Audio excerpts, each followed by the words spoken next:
Eu sou o padre Lício Vale, eu sou um sobrevivente de suicídio. Hoje a gente vai ouvir o depoimento do Padre Lício. O Padre Lício, ele perdeu alguém muito especial para ele, muito novo. E isso tem um impacto na vida dele até hoje. Uma das coisas legais do Padre Lício é que ele quer tirar o preconceito das doenças mentais e do suicídio de dentro da religião. Então vamos ouvir agora o que o Padre Lício tem para contar pra gente. Olá, eu sou o padre Lício Vale, eu sou um sobrevivente de suicídio. O meu pai tirou a vida dele quando eu tinha 13 anos de idade. Eu sou filho único e ele tinha 43 anos de idade. Ele era militar da Polícia Militar de São Paulo, ele era músico, saxofonista da banda da Polícia Militar. E um dia ele sai de casa, dá um beijo na boca da minha mãe, como ele sempre fazia para ir trabalhar, e se joga debaixo de um caminhão. E isso teve repercussões muito grandes na minha vida pessoal, na vida da minha mãe, como na grande maioria das famílias que de verdade perdem um ente querido por suicídio. O meu pai era alcoolista, dependente de álcool, e sofreu de uma depressão. E talvez eu queira começar esse papo falando disso, A gente precisa olhar com cuidado tanto a depressão quanto a dependência de álcool e de droga. Porque, de fato, eles podem ser fatores que, não tratados, podem levar ao comportamento suicida, podem levar ao suicídio. Eu queria, talvez, começar contando um pouco essa história do meu pai, porque eu acho que ela pode ajudar muito, tanto a história dele quanto a experiência que eu vivi na luta para elaborar ou ressignificar, dar um novo significado para o suicídio dele. Ele, como eu já disse, era militar, e se joga debaixo de um caminhão. E essa coisa, pra mim, nunca fechou. Porque como ele era milico, nós tínhamos 2 revólveres em casa. Ele tinha em casa um 32 e um 38. Então, pra mim, nunca fechou. Por que ele não pegou um revólver e não deu um tiro na cabeça? Que seria o mais fácil, Visto que ele tinha acesso constante às armas e tal. E o suicídio dele soou pra mim como abandono. Eu tinha 13 anos, estava naquela faixa,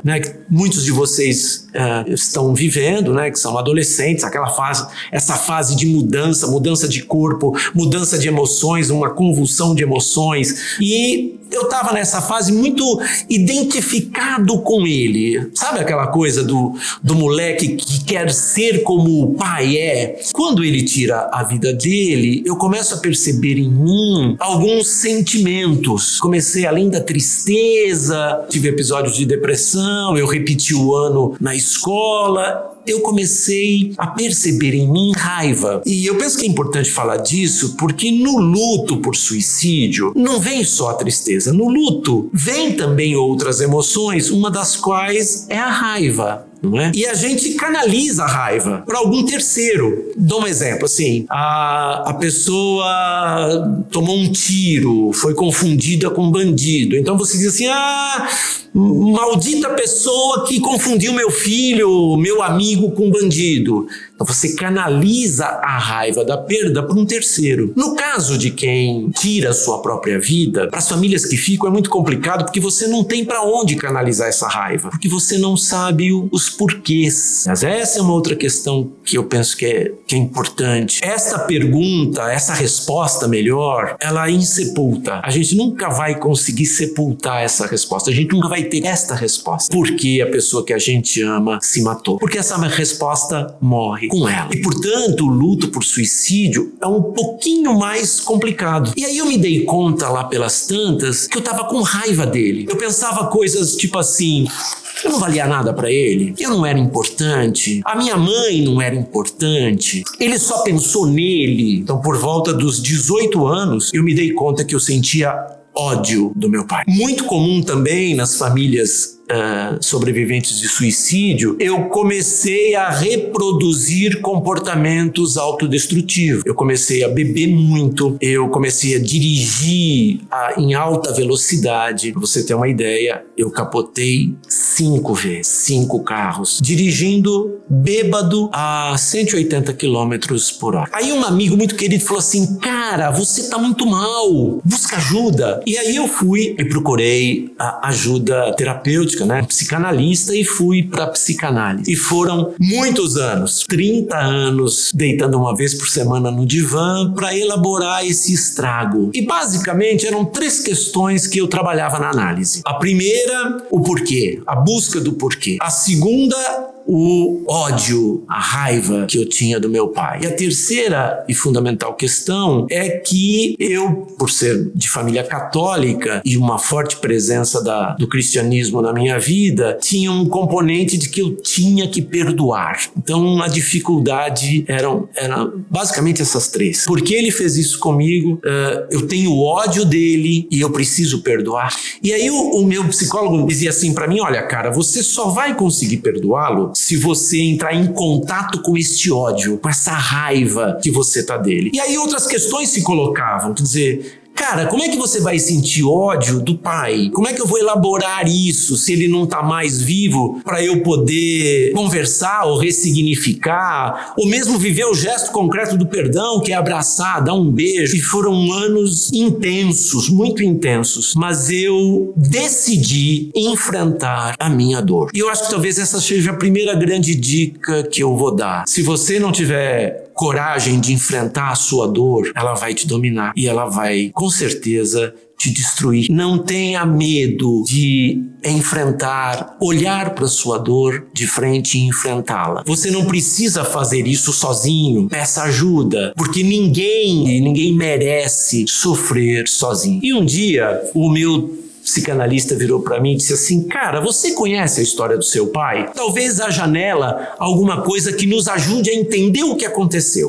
Eu disse: olha, eu sei que meu pai foi adotado. E aí eu fui procurar minha avó, mãe adotiva, né, do meu pai. E aí ela me conta uma história a respeito do meu pai que eu não conhecia. Ela me conta o seguinte: meu pai nasceu em 1926 numa cidadezinha no interior da Paraíba chamada Catolé do Rocha.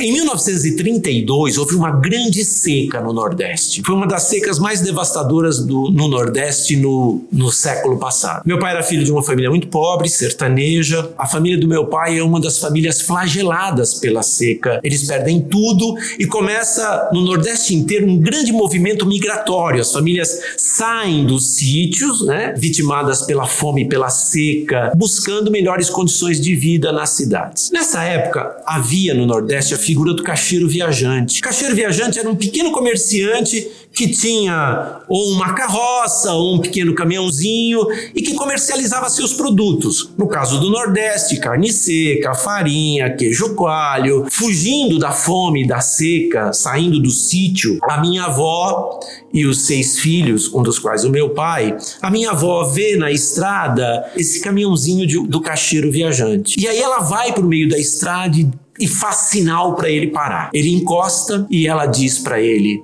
moço, pelo amor de Deus, me dê comida para mim e para os meus filhos, porque nós estamos morrendo de fome. Ele vira e diz para ela: eu tenho o que você quer e você tem o que eu quero. Ela responde: eu não tenho dinheiro. Ele fala assim: não é dinheiro que eu quero. Eu tenho a comida que você quer, mas sou estéril. Não posso ter filhos e você tem 6. Me dê um dos seus filhos e eu lhe dou 20 quilos de comida. Sabem qual foi a resposta da minha avó? Pode escolher. Aí ele vira, cara, e diz assim: eu quero aquele ali. Aí ela diz: esse aí eu não posso lhe dar não, é o mais velho, me ajuda a tomar conta dos irmãos. Aí ela pega o caçulinha e vira pro homem e diz: leva esse. Esse menino era meu pai. Ele tinha 6 anos de idade. E a última imagem que o meu pai guardou da família de origem foi essa. Ele aos 6 anos, entrando na cabine de um caminhão de um homem que ele nunca tinha visto, trocado por 20 quilos de comida numa situação desesperadora. Ele dando tchau pra mãe e pros irmãos, a mãe e os irmãos chorando, dando tchau pra ele, e ele nunca mais os viu. Esse homem, que é o avô que eu conheci, que amei, levou meu pai para Natal, no Rio Grande do Norte, registrou como filho legítimo, deu carinho, deu amor, deu afeto, deu estudo, mas a a dor do abandono nunca mais deixou o coração do meu pai. E ao me contar essa história, a minha avó me deu a chave para eu poder entender a depressão dele, a tristeza dele, o alcoolismo dele. Me deu a chave, inclusive, para entender o jeito que ele tirou sua vida. No caso do meu pai, ele só tinha um jeito de tirar sua própria vida. Era se jogando debaixo de um outro caminhão. Porque a vida dele tinha acabado naquele primeiro caminhão de 1932. Com isso, eu quero dizer uma outra coisa. Por trás de toda a dependência química, por trás de todo o processo de depressão, por trás de todo o alcoolismo, existe alguém que tem uma história. Ninguém entra em processo autodestrutivo conscientemente porque quer. Falo isso para a gente poder não ter medo de olhar para a nossa dor, não ter medo de olhar para as nossas tristezas, decepções, frustrações da vida e buscar ajuda para tentar ressignificá-la. Depois, sabendo dessa história, no processo terapêutico, pude então ter a chave para entender os motivos do meu pai e poder, a partir daí, ressignificar a sua atitude e poder entrar de verdade num processo de reconciliação, num processo de perdão, poder entender o desespero dele. Quem tira a sua vida não quer se matar. Quem tira a sua vida quer se livrar do desespero, da falta de esperança, da falta de saída. Quem tira a sua vida quer se livrar da sua dor, da sua angústia, do vazio que tem no peito, que tem na alma. Eu queria dar essa dica para você. Eu repito, você não precisa sofrer sozinho. Se você está pensando em suicídio, se você tem alguém que você conhece que pensa em suicídio, busque ajuda, seja próximo, não desqualifique a sua dor nem a dor do outro. Ninguém precisa sofrer sozinho. Eu penso que uma outra coisa que seria importante falar, claro que como padre católico, uma das questões que pega no luto por suicídio sobretudo para quem tem fé, é essa questão de para onde vai a alma ou o espírito de quem se mata. Eu fiz um estudo, uma pesquisa sobre isso. É interessante. Até a década de 60, 70, a grande maioria das religiões, influenciada inclusive pela Igreja Católica, que era até então a maioria, né, do nosso país, tinha uma visão de que quem se matava não tinha possibilidade de perdão na vida eterna ou na vida futura. Eu volto. Essa questão é fundamental para quem tem uma fé, porque você perde a pessoa do jeito que você perdeu, e se você tem fé, imaginar que essa pessoa não tem possibilidade de perdão, de reconciliação na eternidade é devastadora e é um componente a mais para que o luto por suicídio fique mais difícil ainda. Pesquisando as 9 principais religiões presentes no Brasil em número de adeptos, então o catolicismo, as igrejas protestantes tradicionais, as igrejas neopentecostais, o islamismo, o budismo, mesmo as religiões de matriz afro-brasileira, como a Umbanda e o Candomblé, eu entrevistei 9 líderes dessas religiões. A grande maioria das religiões hoje diz o seguinte, que não se pode perder a esperança de salvação, de vida eterna, feliz, para quem tira a sua vida. Baseado nesse mesmo princípio que a psicologia e a psiquiatria já mostraram, que quem quer se matar não quer verdadeiramente tirar sua vida. Há fatores psicológicos, emocionais, há muitos outros fatores que interferem nessa decisão da pessoa de tirar a sua vida. Portanto, a maioria das religiões hoje diz o seguinte: vamos deixar Deus ser Deus. Deus pode, por caminhos que só Ele conhece, acolher o desespero de quem tira a sua vida. A nós que somos religiosos, compete rezar, pedir, interceder que Deus acolha. Eu quero partilhar com você uma coisa que me incomoda muito e que é um dos mitos em relação ao suicídio que a gente precisa tirar da cabeça. Muitas vezes, transtornos mentais, a ansiedade, bipolaridade, mas sobretudo a depressão, é entendida como falta de Deus no coração. Eu queria dizer uma coisa, queria deixar bem claro. Deus não tem nada a ver com isso. Depressão não tem nada a ver com falta de Deus no coração. Depressão é um transtorno mental. E eu penso que isso se liga a uma outra coisa, que é o preconceito que a gente tem em relação ao transtorno mental, ou à doença mental. Como se a mente não fizesse parte da gente. Como se todas as outras partes do nosso organismo pudessem adoecer e a mente não. Isso não é verdade. Como outras partes do nosso organismo, a mente faz parte de nós e, portanto, também adoece. Não é? Pessoas às vezes vêm falar comigo: padre, olha, fulano de tal está com depressão, reza por ela, isso é falta de Deus. Aí eu costumo brincar dando 2 exemplos. Eu digo assim: olha, pelo que me consta, o padre Marcelo Rossi e o padre Fábio de Mello podem ter tudo, menos falta de Deus no coração, porque inclusive são padres e vieram a público dizer que sofreram de depressão. Então, assim, depressão não tem nada que ver com falta de Deus, nada que ver com covardia, nada que ver com coragem. Depressão é um transtorno, é uma doença. E como qualquer doença, precisa ser cuidada, precisa ser tratada e pode, dependendo dos casos, ela pode, de fato, ser administrada, pode de fato fazer com que a pessoa, mesmo a tendo, possa ter uma vida legal, bacana, assim como é a diabetes e como são outras doenças mais físicas. Eu queria terminar dizendo para você que foi uma alegria grande estar partilhando esse momento com você. Busque informações sobre comportamento suicida, sobre prevenção ao suicídio. Repito, ninguém precisa sofrer sozinho. O mesmo vale para você que está me vendo e que por acaso perdeu um ente querido por suicídio. E esse luto está paralisando a sua vida, esse luto está fazendo você deixar de viver, você está meio que morrendo, meio incapacitado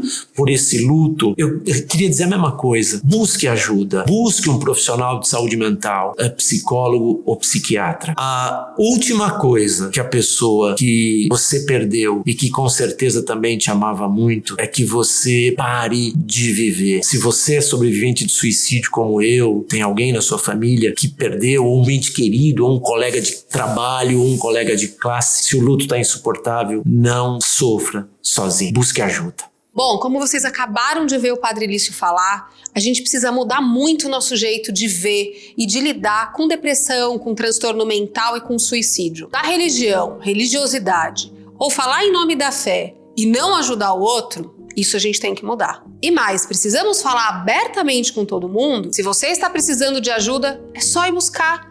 Vai atrás, tem um monte de gente que pode ajudar. Não se coloca atrás de regras de qualquer religião para não ir atrás de um profissional se você precisar.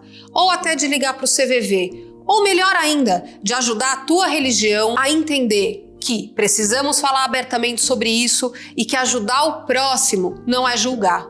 Entender a dor do próximo também não é julgar.